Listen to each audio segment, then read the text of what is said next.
गावाच्या टोकाला एक जुना वाडा होता. लोक म्हणायचे त्या वाड्यातून रात्री अजब आवाज येतो.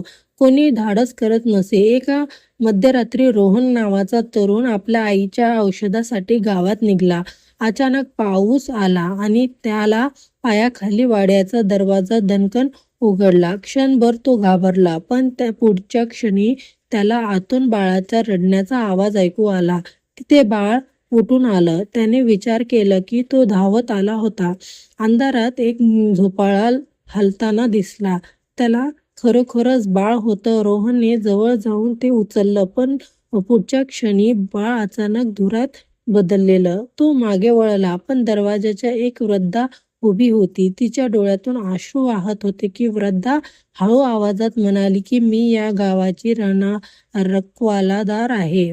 माझ्या मुलीला लोकांनी जादूटोणाने संपून ठार मारलं. हे बाळ तिचं होतं. रोहनच्या अंगावर काटा आलं.